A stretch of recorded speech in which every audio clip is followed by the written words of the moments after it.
बुलंदशहर के दरियापुर में आज वह मंजर दिखा जो सदियों तक याद रखा जाएगा। एक बेटी की मेहनत ने पूरे जनपद का सिर फकर से ऊंचा कर दिया है। आईएएस की परीक्षा में 29वीं रैंक हासिल करने वाली नाविया परवेज जब अपने गांव पहुंची तो मानो जमीन पर सितारे उतर आए हों। समाजवादी पार्टी के जिला अध्यक्ष से लेकर अब्बासी महासभा के प्रदेश अध्यक्ष तक और जिले की हर नामचीन हस्ती आज दरियापुर गांव के इस भव्य मंच पर नाविया को दुआएं देने पहुंची। आज बीएसआर न्यूज हिंदी पर देखिए फूलों से पटी गांव की गलियां और कैसे मीडिया के कैमरों ने कैद किया इस ऐतिहासिक पल को। इस भव्य स्वागत समारोह का आगाज बेहद पाकीज़ा तरीके से हुआ। मंच की शोभा बढ़ा रहे कारी साहब ने जब कुरान पाक की आयतों की तिलावत शुरू की तो पूरे पंडाल में एक रूहानी सुकून छा गया।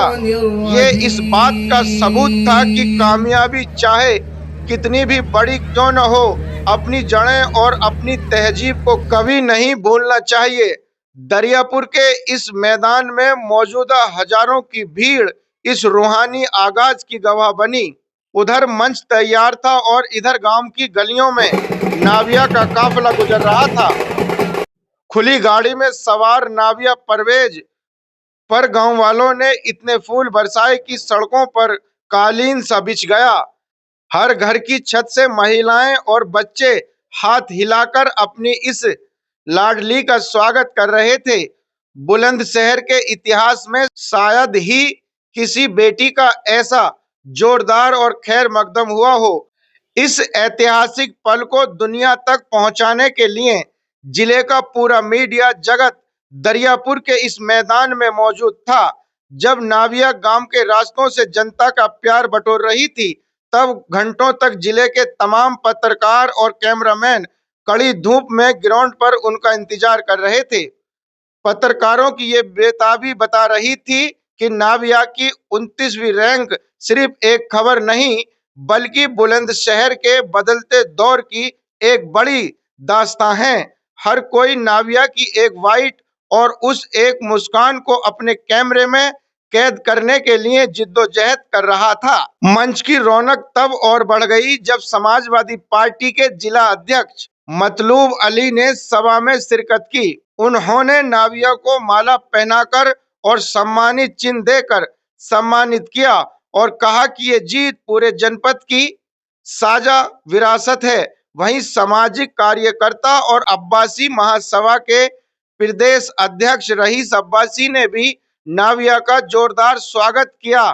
खास तौर पर मुस्लिम समाज में पहली बार इतनी बड़ी रैंक हासिल करने वाली इस बेटी को देखकर हर किसी का चेहरा गर्व से चमक रहा था।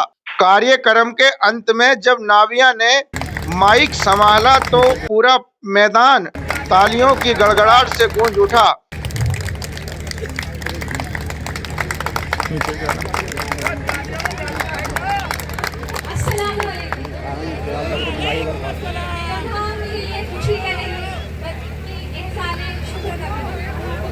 Thank you all of you, आप सब यहाँ आए। ये जितना मुश्किल मेरे लिए है शायद आप सबके लिए उससे ज्यादा है।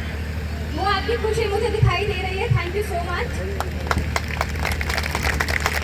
और उन सभी लोगों का जिसने इस प्रोग्राम को सक्सेसफुल दिन बाद मेहनत की और मुझे यहाँ बुलाया। मुझे ऐसा लगता है कि इस मंच से बेहतर कुछ नहीं हो सकता अपनी स्ट्रैटेजी या अपने फेलियर्स को बताने के लिए या अपना थैंक यू बोलने के लिए जिन्होंने मुझे इस जर्नी में सपोर्ट किया। सबसे पहले इसका नाम मेरे वालिदैन का होगा जिन्होंने दिन रात मेरे साथ, अगर मैं पढ़ती थी मेरे भाई बहनों का नाम लेती, उन्होंने मुझे हिम्मत दी, कभी अकेला महसूस नहीं होने दिया। अब मैं पूरा यूपीएससी के लिए बात करना चाहूँगी। यहाँ आना मेरा मकसद अपनी खुशी आप सबके साथ तो बांटना था, पर एक अलग मकसद ये था कि यंगस्टर्स उन सबको मोटिवेट करना, उन सबको इंस्पायर करना, उन सबको ये बताना कि अगर आप मेहनत करते हैं और आपके सपने हैं तो जरूर पूरे हो सकते हैं। यूपीएससी का एग्जाम इस देश का सबसे डिफिकल्ट एग्जाम है। लेकिन आपको एक बात पता है कि ये डिफिकल्ट क्यों है? इसलिए नहीं कि इसमें 10-10, 12-12 घंटे बैठ के पढ़ना होता है, अकेले रहना होता है, सोशल सर्कल से कट ऑफ करना होता है, नहीं, क्योंकि ये इम्तिहान सब्र है। आपको नहीं पता आपका कब होगा। ये इम्तिहान यकीन है कि आपको यकीन होना चाहिए कि मैं कर लूँगी, और ये इम्तिहान हिम्मत भी है कि हर फेलियर के बाद हिम्मत टूटेगी, लेकिन आपको दोबारा खड़े होना है। मैं यहाँ इस मंच से आप सबको, खास तौर से उन यंगस्टर्स को एक बात बोलना चाहूँगी। सपने देखिए, सपने देखना बहुत जरूरी है। सपने बड़े-बड़े सपने देखिए, उनको पूरा करने के लिए हिम्मत रखिए, बहुत मेहनत कीजिए, दिन रात मेहनत कीजिए, क्योंकि कामयाबी कभी भी एक दिन में नहीं आएगी।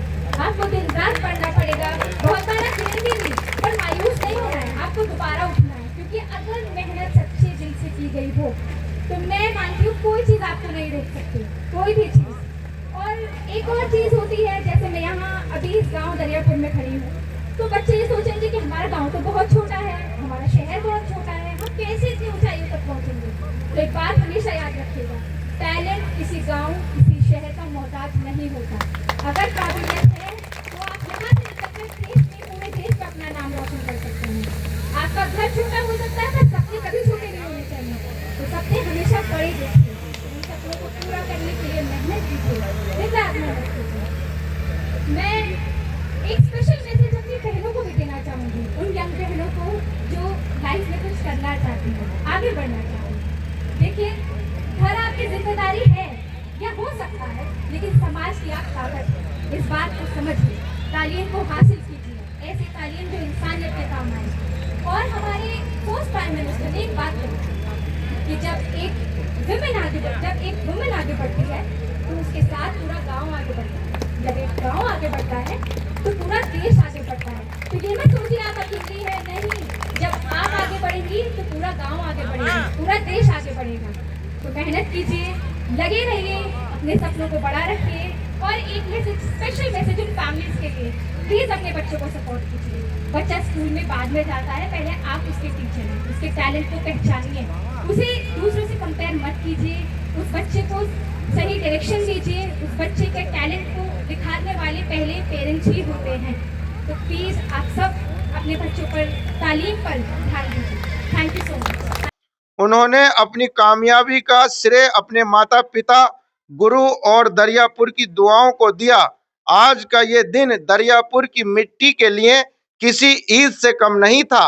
नाविया की यह जीत आने वाली नस्लों के लिए रोशनी की एक ऐसी मीनार है जो उन्हें हमेशा आगे बढ़ने का रास्ता दिखाएगी। कैमरामैन जिसान के साथ मैं दानिश अब्बासी, BSR न्यूज हिंदी, बुलंदशहर।